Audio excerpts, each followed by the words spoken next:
Ubisoft. It's time. Yes, it's time. We have to So do it. they had a rough year, Luke. They had a really rough year. Surprising absolutely They nobody. they lost 500 million euro compared to an 80 million euro profit the previous year. That's wild. Like any game company, I I'm probably like lose like I'm not like keeping track of every game company, but I think every big major third party publisher, I don't think has lost money in the last decade. Like I really think this is that bad. It's of course also ATVI because had bad. They had bad numbers. I think last year. Hold on, let me look it up. which publisher? Activision Blizzard. They had a rough year a couple years ago. I No, thought. but they still made money. Call of Duty printing money. Oh yeah, I Like guess they that. do always have that. Yeah. So like Ubisoft's really doing poorly. So they had like the worst year because they only had Mario and Rabbids and Just Dance. No. You're And telling some me Rainbow that didn't Six. do it for them? No, weirdly enough. Oh yeah, no, So like yeah, even their worst year. Yeah, I just pulled it up. Even their worst year, like 2018, 2022 was rough. They still had net income of $1.5 yeah. billion. Yeah, So yeah, yeah. they're okay. Imagine like so this is really bad. Ubisoft, what the heck? They are also like forecasting for their first. So they want to turn things around this coming year. So the next 12 months until March 2024. Um, but like still this first quarter is like 240 million they expect in terms of like net bookings, which is an 18% year over year decline. And I also listened to the investor call that went live on May 16th. And people were like, why are you expecting like not a lot of money? This is like the lowest since 2018. And it's really because Ubisoft makes the most money from their back catalog, which means the games that they launched in the previous financial years that Hmm. then, yeah, become part of this back catalog. Like, you see all these Ubisoft games on sale all the time, and people are like, whoa, a big open world, like Watch Dogs 2, I think is a perfect example. A big open world GTA like game for only 20 bucks. I'm gonna jump in. It's probably like even cheaper now.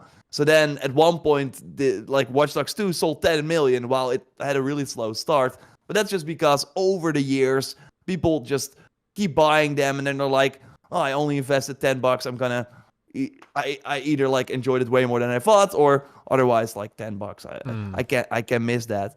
So yeah, they're getting a lot of sales from that. Of course, the Assassin's Creed games keep selling when a new one is announced. Everyone is like going back to the older titles. Rainbow Six Siege counts as well, which of course a live service game that you have to pay for. So like a lot of people are still buying that.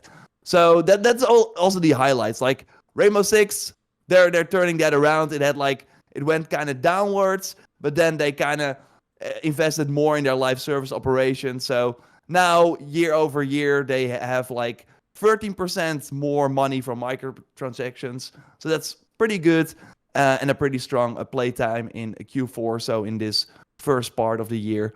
So Rainbow Six Siege still doing well, but it's way like smaller than it was 5 years ago. Um, Division 2, this also like kind of weird. I think they started support for the game like mid next year or mid 2022 when they were launching the updates again. So they're now comparing it to a period where they did not have any updates. Of course, it's gonna be up, but this is still interesting. I think they had for Assassin's Creed the whole series record active users in the time period from April 2022 till March 2023, which kind of crazy because they did not have a launch for a new game and Valhalla was already in the second year. Still record active users. So like Assassin's Creed is doing really well for them, and that's in the end where the conversation is going because they're really going to Call of Duty Assassin's Creed. Like they're going all in. That's gonna be their main thing. They're really looking at Activision like we're gonna do that as well. Yeah. So we're gonna discuss how we feel about that.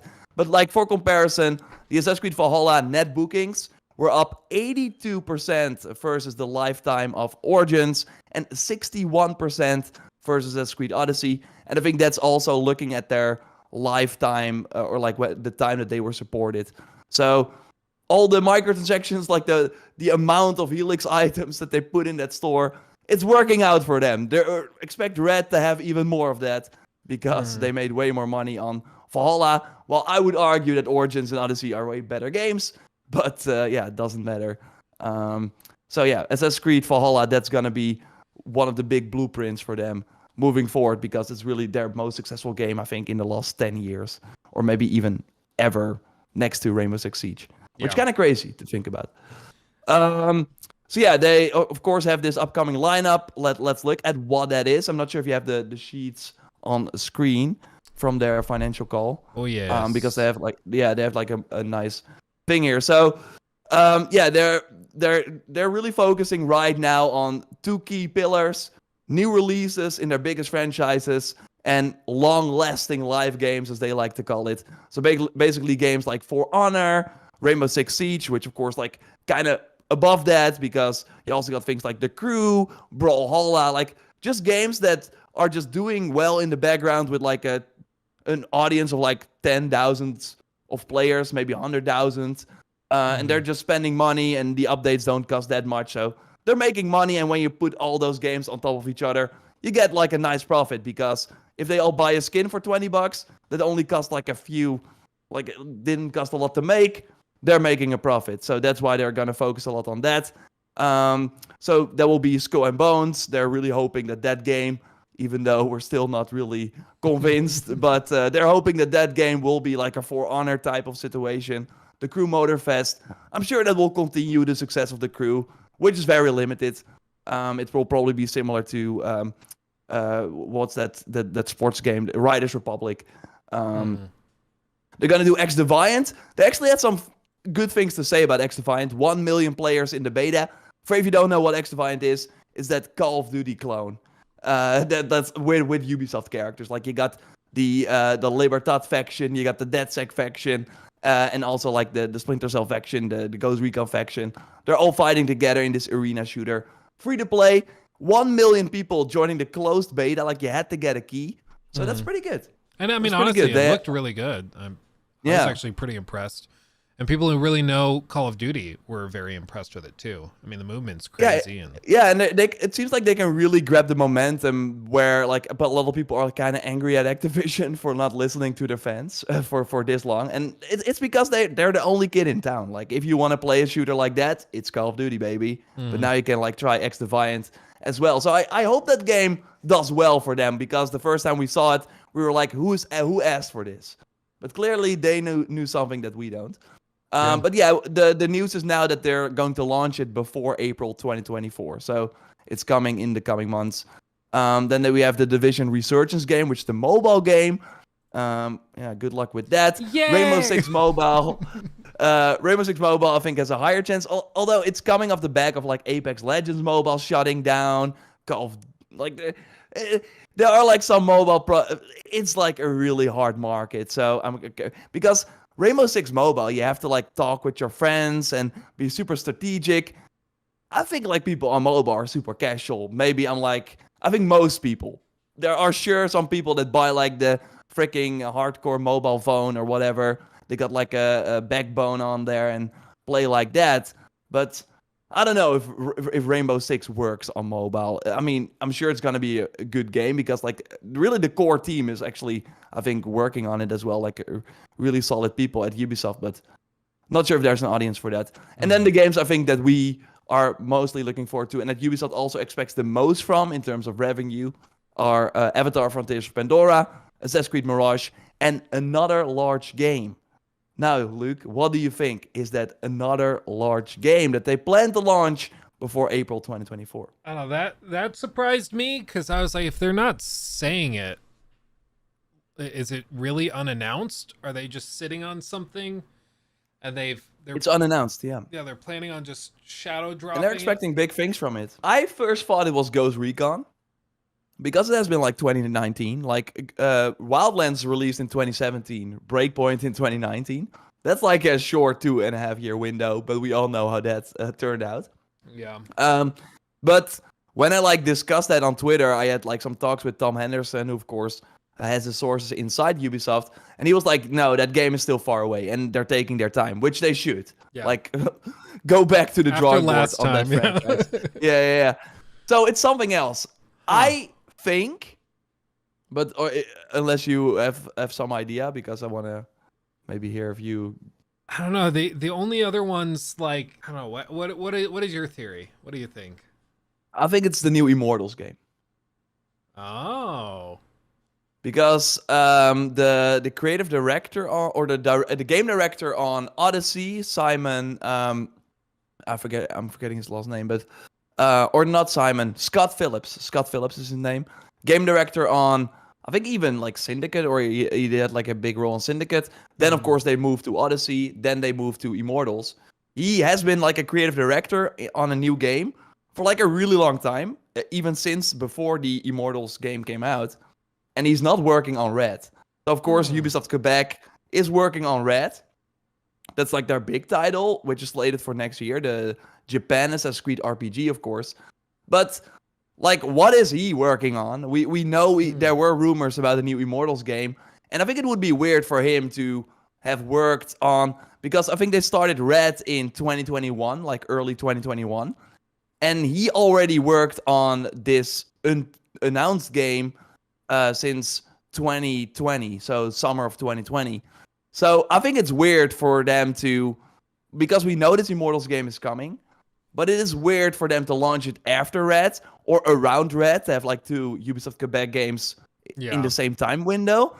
So I think it can only be really that, because I'm like, Splinter Cell Remake is already announced, so they would not put. I don't think that counts. Yeah, Beyond Good and Evil stuff is still early, and they already it's still early.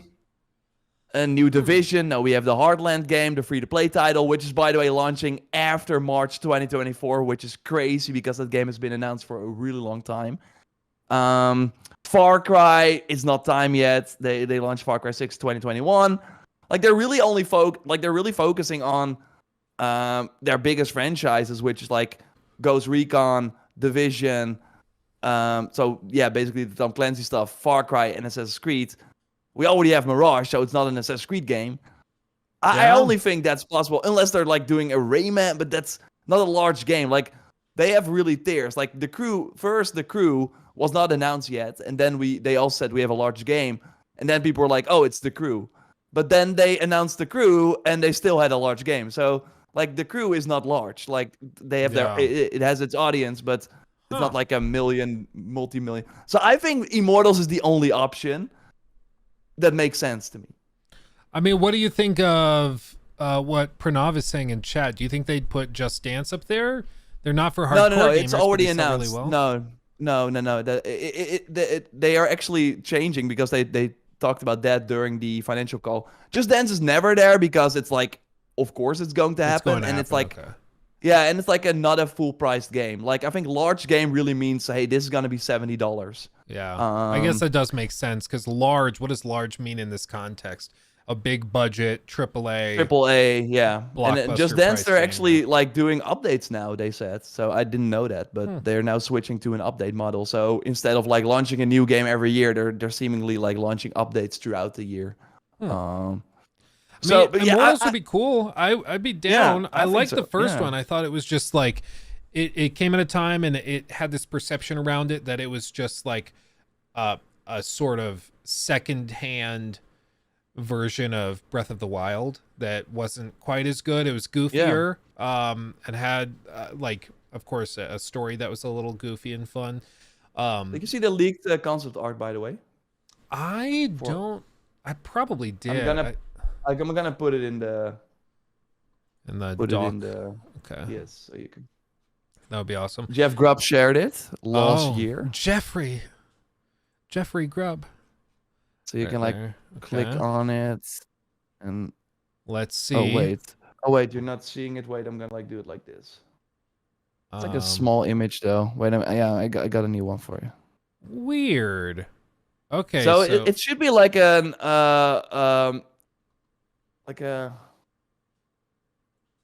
it's like a spin-off, so it's like a new character, new mythology. Different art style, it looks like, too. Yeah. It's like they were totally reworking it. Looks like Far Cry Primal. I don't know. I mean, it could be really, really interesting. I thought Odyssey was fascinating. I thought, if anything, Odyssey was held back by its Assassin's Creed ties. So if it's just like a pitch for an Odyssey / Immortals game in style, but with the resources of the team that behind like Assassin's Creed Odyssey, that could be. I mean, what do you think if it's just like a totally new IP, not in the Immortals franchise, but something just totally new and different? Yeah, I mean they could do that as well, but yeah, why not like kind of make it more of a thing? I don't know. I think and imagine remember the first game was only in development for 2 years because Odyssey was released at the end of 2018 and Immortals came out at the end of 2020. It was first called Gods and Monsters, and then they wanted to launch it they wanted to develop that game in like a year and like a few months. But then they were like, no, we're not going to do that. And then they took the extra time. So it's actually really impressive what they were able to do in 2 years. Honestly, I think Quebec is really like one of the best teams Ubisoft has, and not a lot of people are giving them a lot of credit. Yeah, for real. I mean, they are actually, it's kind of crazy what they're able to pull off so quickly. I mean, they have a massive team, but if you guys have not tried Gods and Monsters, or sorry, Immortals Phoenix Rising. Yeah, I even just did it accidentally. You can play it on the Switch. You can play it on desktop or PC.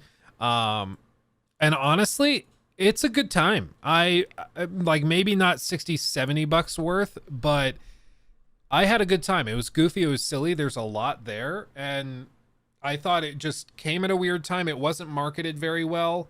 I also really think Immortals Phoenix Rising is a god awful name. It's just horrible, but frankly I actually liked it a good amount, and I've actually had the urge to go back and try it again, see what it's like, because it's just goofy. But who knows? I mean, this artwork that Mr. Grubb leaked does not look anywhere near a similar art style. I mean, no. Totally different. So it might even be just a totally new IP that they're going to drop out of nowhere at the showcase. That would be, I mean, imagine if they're coming out with like what everybody's been asking for, which is just do the open world adventure thing separate from Assassin's Creed. Just call it something else. Do something else with it. Different lore, all of that. Maybe that's what this is. Yeah, I would not be surprised. I totally. So I think I think in my like I would love to be wrong, like that they have like something else, but then I'm like scared that it's like a weird live service game that we don't know about. There were actually rumors about like a Minecraft style game or something they were doing, but I think like one of the creators actually left Ubisoft, so that's probably not it. I really think this is the only option, but we will see. What we know will be there. And what is probably going to be the big headliner is, of course, Assassin's Creed Mirage. Like, again, I think Avatar will be part of the PlayStation Showcase, and then Mirage will be the show stealer on June 12th, when they will do their Ubisoft Forward event. And that's when we're going to hear a lot of release dates. So Skull and Bones, believe it or not, I really think it's going to be the final release date finally for that game. And the crazy part is maybe it's launching later than Mirage. What a freaking plot twist. That would be kind of wild. Be so stupid. But let's talk a bit about Assassin's Creed, because we actually heard some news. So apart from the fact that, again, like in this like super poor year, Ubisoft lost 500 million euro, which is crazy. Again, I don't think that a single third-party publisher like lost money in the last decade, like of this size, right? But they're looking at Assassin's Creed and they're like, we did not even release a new game and we have record active users. I think that also really shows that what they did with Valhalla, even though, of course, only a small percentage of the players played that content, like the Forgotten Saga, which I loved, the sort of roguelite mode that they did. And, of course, all the other updates, that Dawn of Ragnarok, of course. So, yeah, that's really working out for them. People are jumping into these older games. It's really the biggest thing that Ubisoft has going. So I don't know if you already saw the document and if you read it, but how many people are working on Assassin's Creed right now? Did you already see that? Or yeah, I see. Maybe I can pull it up. So it's like 2,000 developers right now are working on Assassin's Creed. So in like multiple parts of the development, and it's only developers because when, for example, Mirage will really start, when it will release, when we will see the credits, a lot of like marketing people and stuff like that are also involved. I don't think they're counted here though. I think it's like really developers. I might be wrong about that, but even though 2000, Ubisoft has 20,000 employees, a little less. They laid off 700 people in the last quarter because they're of course like restructuring a bit. It's not going too well. But yeah, they want to increase the number of people. So 2,000 is already a lot. I think that's the most amount on any franchise inside Ubisoft because they, of course, have many things going on at the same time. They want to increase that by 40%. So they want to go to 2,800 people working on the franchise in the coming years. And they are not like going to hire new people. They're going to take away people from other franchises to go work on Assassin's Creed instead. And I think like we saw them or like cancel a lot of games recently, a lot of battle royale games that nobody wanted. Project Q, Project Y, they had like all these project names. There were even like rumors. We had like the Ghost Recon Frontline Battle Royale. Like those teams that were working on that sort of stuff that nobody wanted. I think they're gonna focus on, hey, you go make a DLC for Red, or you go make a multiplayer map for the Invictus multiplayer game that we got coming. And like I can see it because having more people work on your most popular thing, it makes sense. And I personally think, as someone who played Valhalla from day one till the final day of its life cycle, I think more people helping the live team work on content because they were really slow with like very important features like transmog, loadouts, new game plus that did not even happen. Like they wanted to do this live game and they totally had some cool updates here and there, but we had to wait every 7 weeks or something. It was always cool, it's update week, I'm gonna play for a few nights and now I'm gonna wait 7 weeks again. Like there's a lot of room for improvement. So if more developers means, hey, we can have a more steady cadence for Red. Every other week, there's a cool new quest or there's a cool new boss that you can kill that like a team that was first working on a crappy Battle Royale is now making. Sure, I'm all for that. On the other hand, though, we also know that they're going to make a lot of Assassin's Creed games as part of this project. So stick with me here. We know, again, Mirage is coming. The rumored release date is October 12th. Already discussed that on my channel a bit as well. So that seems to be the date. We will hear that also during Ubisoft Forward on June 12th. Nexus, the VR game, is coming, but it's also been slightly delayed. So there will be like, maybe that's the big game, by the way, now that I'm thinking of it. Do you think that counts?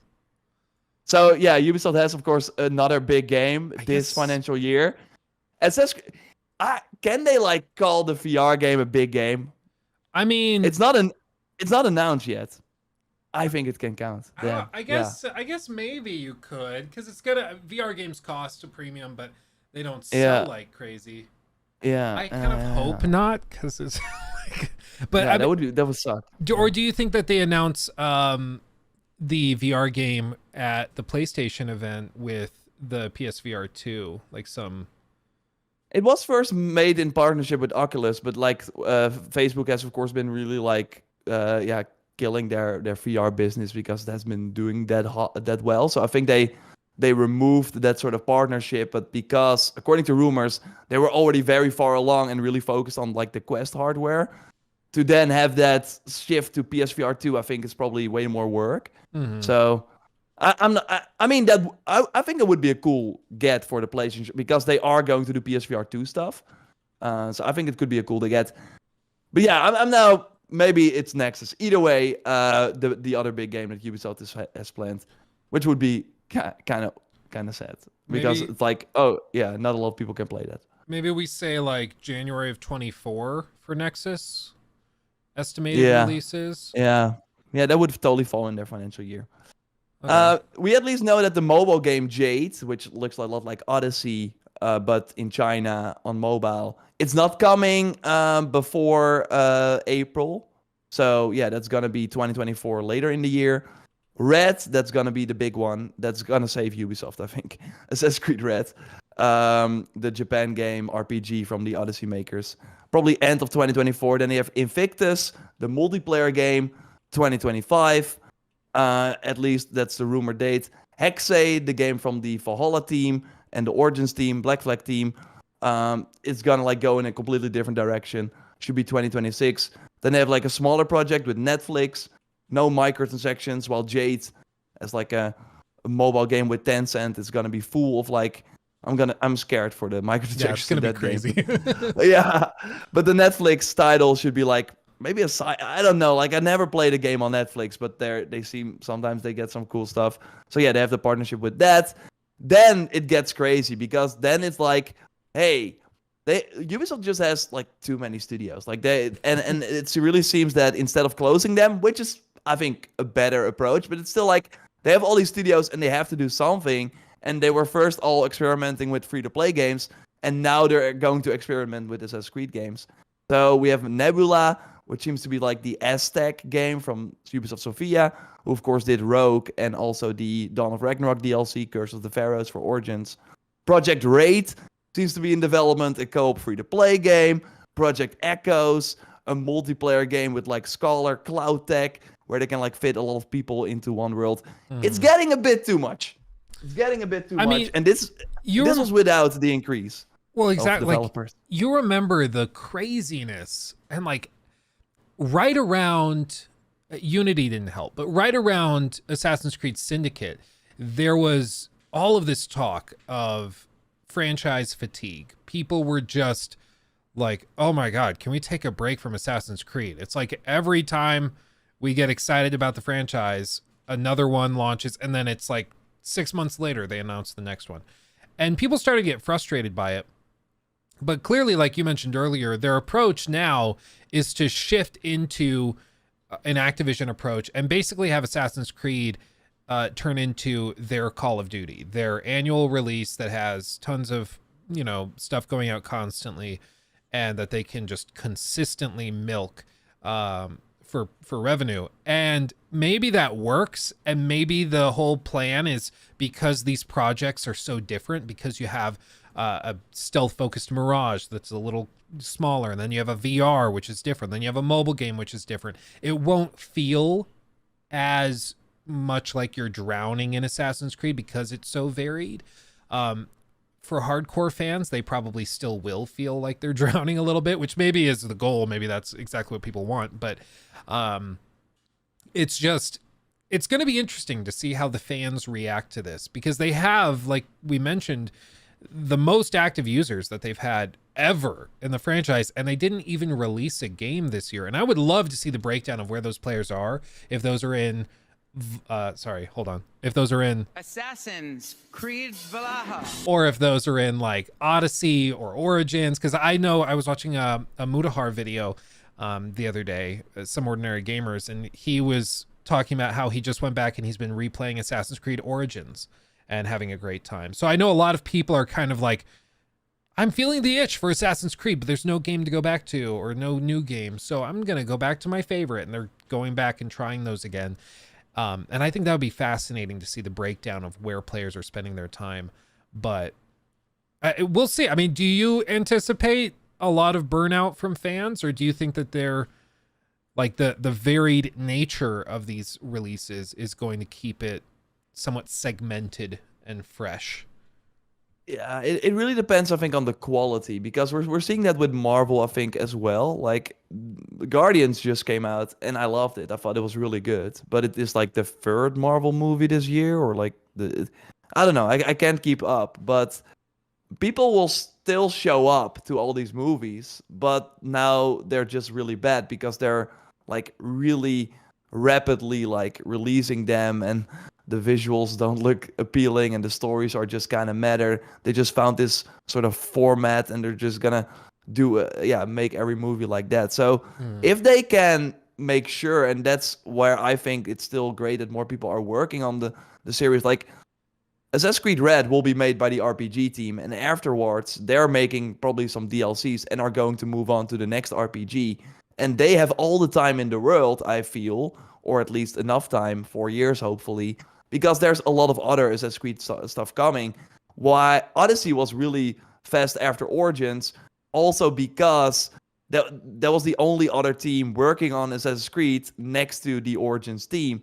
So I hope that with more projects, it means that everyone can spend the time necessary on the quality, so that I think if they just keep releasing great stuff, then and that is, like you said, different, then I don't think it will really matter that much. The problem is, though, and that's what we've already seen with the DLCs for these games, is that when certain teams that, for example, made the Legacy of the First Blade, which was, I think, I'm not sure which Ubisoft studio it was, but it was like not one of the main teams, or we saw that with Wrath of the Druids and Siege of Paris, the content is always like, you feel that it's not like of the same quality, because they did not have the full experience of the main team to really build on what you expect from a DLC. And that's why I liked Burning Shores from Horizon, because you really saw they looked at the main game and they made a ton of improvements. And yeah, that's not possible if you have millions of teams working alongside each other on content that's gonna launch later. So that's where I'm kind of worried overall. Yeah, it's gonna be really fascinating. I mean, it reminds me of like the idea of leverage in like any sort of investment or finance, where you can leverage one or two assets or one aspect of what you're doing, but it's really high risk and really high reward if it works. But because it's high risk, it can come crashing down way, way faster than anything else. And in this case, like relying so heavily on Assassin's Creed could be great. It could take Assassin's Creed to the point where in 5 years, 10 years, we're like, oh my God, can you remember when they had years between Assassin's Creed games? How did we survive? It's so great now. Maybe it'll be like that. Probably not, but maybe. And it'll just be like massive, and everybody we know is going to be playing the latest Assassin's Creed game, whatever. It could be at that point. However, it's also possible, because we all know Ubisoft, that they screw up a couple times. They put out some games that are received really poorly. They don't do very well. They review poorly, and stuff just gets, it turns out poorly, and then the brand suffers as a result. And then they're like, oh, well, we have 10 teams working on 15 different Assassin's Creed games, but people are already kind of sick and tired of them. Oops. And there won't be much you can do at that point. Yeah, that's the scary part, that they're really like focused on this franchise as their savior. Like it cannot not succeed, because what do they have? Like I saw people joking about like maybe the big game is Watch Dogs. No, that is finished. Like Legion was a big flop, cost millions, like 200, 300 mil, I don't know, but it sold pretty poorly. The online, they spent so much money on that. Nobody played it. So I don't think that series is coming back anytime soon. Splinter Cell's not as big as it was. I'm sure the remake will do fine, but like I listened to the EA investor call as well. They did not even mention the Dead Space remake at all. They were only focused on Apex, Sims, and Star Wars Jedi, and of course FIFA. Like so, and that's why I think like Call of Duty is like a competitive game. The content, like people are making their own content. Like for Assassin's Creed, it's like a pretty expensive series to support on that same level to have the same sort of engagement. So I'm kind of, I think it's at least like very fascinating. And as a fan of the series, I'm like, yeah, sure, give me more. Like even if only Red hits and Hexe, then we're still at where we were a few years ago with like big mainline titles that are awesome. If all the other stuff doesn't hit, the problem can be that people will then be burned out and not even check out Hexe, which I think is happening kind of with Marvel, where like I didn't like Ant-Man. Why would I go to the next Marvel movie? But it's fascinating. But then again, like with the Marvel comparison, they still make like $1 billion a movie, $500 million a movie. Like they still print money, and so it's one of those things where I always try to like refocus and keep broader perspectives because we are in this day to day. We're talking about video games constantly. We watch videos and streamers and YouTubers videos on this stuff. So we're in it pretty densely. And the average gamer and the average person that Ubisoft is trying to appeal to, and EA and these guys, they are not that like hardcore, for lack of a better term. They're the types, like the people playing The Sims, they're not keeping up with the latest drama surrounding Ubisoft or watching our videos on it. Like they're just like, oh, there's a new DLC where I can dress up like a doctor. That sounds fun. Take $30. And that's it. And so it's easy for us to be like, how, oh no, they're gonna fail because that sounds horrible to me. But to the average consumer who has slowly become conditioned to paying more through microtransactions, through these different packages for cosmetics and things, that's maybe not as outrageous. Like, you know, if we talked about Assassin's Creed and we're like, oh my God, did you see they have a skin available for $25? That's insane. That, like, let's riot. But in Apex, in Fortnite, in Call of Duty, that's not crazy. That's very common to pay $20. Those games are free though. They are free. That's true. And I think, you know, it'll be interesting to see how Ubisoft approaches pricing these things out. There's also been talks of expanding their partnership with Game Pass and trying to bring more of these games to Game Pass on day one. I still don't know why anybody would be subscribed to the Ubisoft Plus program. I mean, like insane. if you can like get Mirage for like $15 and then finish it in a weekend and you spend only $15, like I think for Mirage it's actually a really poor decision from Ubisoft. Yeah, I mean that's the one time where it actually makes sense is when they have a new big release you want to try. Yeah, Avatar and even like Skull and Bones, although they are probably going to do an open beta for that. I saw, by the way, some people saying that I was like talking a lot during this section. Sorry about that. I wanted to have Luke talk, of course, as well. No, you're fine. You're fine. It's okay. I saw some people giving him crap because they were like, no, dude, this is how a conversation works. You wait until the other person I finishes. saw that as well. But I like listened to this. Like this was my day yesterday, so I wanted to like share the defiance, and then I love it. I love it on a good level before. And it's good because you listen to the calls and you have all the details. So I'll let you get that out instead of me pretending like I know all of that. Like it's wonderful. You're doing great. He took my thing. Red